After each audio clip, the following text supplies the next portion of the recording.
यह कहानी पूरी तरह से काल्पनिक है और किसी भी वास्तविक जीवन की घटनाओं, व्यक्तियों या संगठन का प्रतिनिधित्व नहीं करती है। यह कहानी केवल मनोरंजन के उद्देश्य से कल्पना और रचनात्मकता द्वारा निर्मित है। दर्शक कृपया अपने विवेक का प्रयोग करें।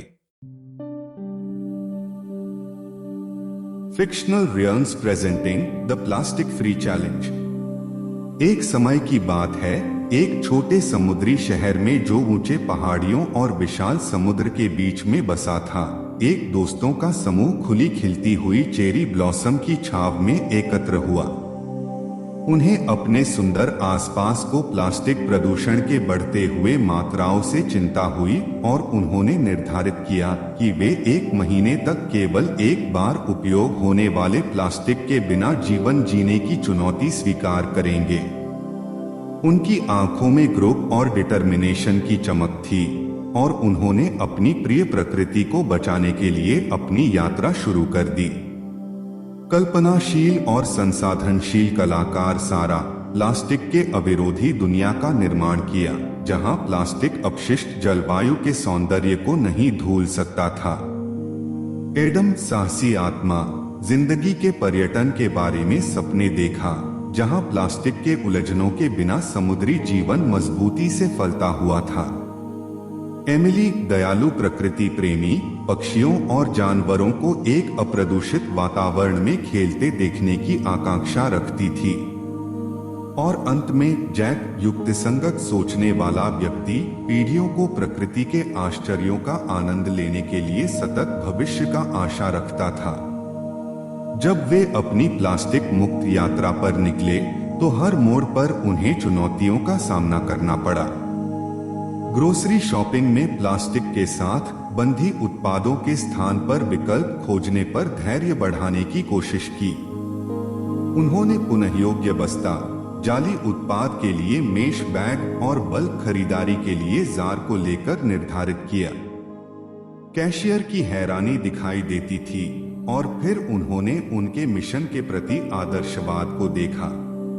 इस तरह की और कहानियां सुनने के लिए कृपया मेरे चैनल को अभी सब्सक्राइब करें। प्लास्टिक मुक्त जीवन के लिए खोज में दोस्तों ने स्थानीय किसानों के बाजारों के आनंद को खोज लिया। वे ताजगी से भरी हुई मेवे और सब्जियों की जीवंत रंगों और सुगंधित गंधों की तारीफ की। सारा की आंखें आनंद से चमक उठीं जब उसने अपने ब्रश के साथ ताजगी भरे उत्पादों को चित्रित किया, प्रकृति की सुंदरता की जीवंतता को पकड़ लिया। समुद्र तट की यात्राओं में उन्होंने पत्थरों में छिपे हुए प्लास्टिक की दर्दनाक दृश्य को देखा और सामुदायिकता की भावना से साथ साथ बीच की स्वच्छता कार्यक्रम का आयोजन किया। उन्होंने प्लास्टिक के कचरे को नियमित रूप से हटा दिया और बीच को पुनर्स्थापित कर दिया। जितना भी प्लास्टिक उन्होंने इकट्ठा किया, वह उनके मिशन की तत्परता का प्रमाणित करता था। जब महीने के अंत के नजदीक आया, दोस्तों ने फिर से चेरी ब्लॉसम की छाव में एकत्र हो लिया। पहाड़ उनकी खुशी भरी हंसी से गूंज रहे थे और समुद्र आभा से प्यार बढ़ा रहे थे। वे अपनी यात्रा पर देखा हुआ गर्व के साथ नजर डाल रहे थे, जानते हुए कि उन्होंने बहुत कुछ बदल दिया है।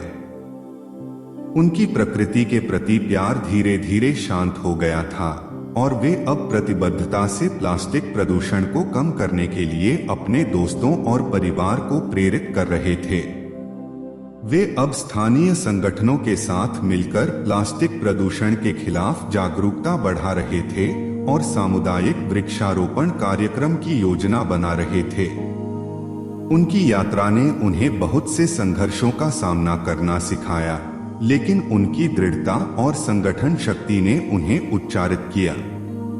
प्लास्टिक मुक्त जीवन की महत्वपूर्णता और प्राकृतिक संतुलन के प्रति उनकी प्रेम भरी भावना ने उन्हें और अन्य लोगों को प्रेरित किया था। उन्होंने पर्यावरणीय स्थायित्व के लिए उदाहरण स्थापित किया और लोगों को प्रेरित किया कि वे अपने प्लास्टिक के प्रभाव को कम करने और सुस्तानापन को नष्ट करने के लिए सक्रिय रहें। उनकी कहानी एक परिवर्तन की कहानी थी, जहां प्लास्टिक के बिना जीने की चुनौती को ग्रहण किया गया और प्रकृति के प्रति प्यार और देखभाल की भावना ने विजय प्राप्त की। यह साबित हुआ कि साथ मिलकर और निरंतर प्रयास करके हम अपने वातावरण को सुरक्षित और स्वच्छ रख सकते हैं।